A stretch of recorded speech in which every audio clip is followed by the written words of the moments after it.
Yeah, right. It's like in my book, The Origins of You, I talk about 5 origin wounds. And I think these are really powerful because even for anybody listening right now, the first rupture in your family of origin, in your family system, where you can remember not feeling worthy, not feeling valuable, not feeling good enough, right? It's like looking where these first ruptures were. So I cover worthiness, belonging, prioritization, trust, and safety.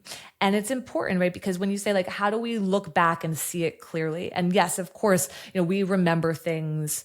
It's questionable, right? Like sometimes we remember things very clearly, and sometimes we have a story that is built up that is maybe further away from what actually happened. Our perception of these things matters though, because it's the story we tell ourselves. It's the thing that kind of keeps finding its way and poking its head up and bringing us back into patterns. But for me, what I have found with clients is that everything is going to come back to one or multiple of these origin wounds.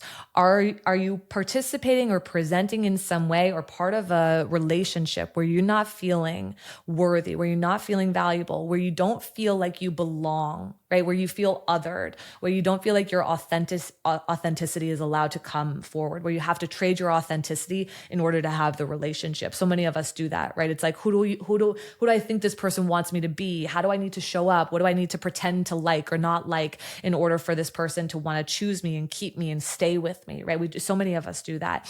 Whether we don't feel like a priority, right? Whether we don't feel like we can trust the people around us, and so we're super hyper vigilant, whether we don't feel emotionally safe or physically safe or sexually safe, right? These are the things that we have to look at because if we find ourselves in certain patterns present day, it's going to tie it back to an origin wound where there was a rupture in one or multiple areas of this.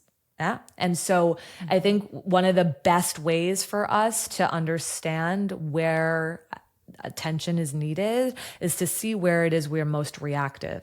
I always say like your reactivity is the neon sign that points you to where you need resolution, right? Your reactivity, your activation, right? Like when it feels like, woo, I'm reactive, or whoa, this is like an outsized response to something, or I am giving advice that I can't take. I love that one, right? Like we can tell our friend, oh, you should definitely not respond to your ex when they text you. But then when your ex texts you, like somehow you're engaging and you can't hold the advice that you give to others. Like these are really good indicators that there is a wound that hasn't been tended to properly and resolved. And so, yeah, for me, of course, there are things outside of our family that affect us and it can happen later on in life. But I love to look at the family system and see where those ruptures first took place so that we can not only name them, but we can witness the pain and grieve alongside of it so that we have more space to choose differently as adults from a wise, mature place.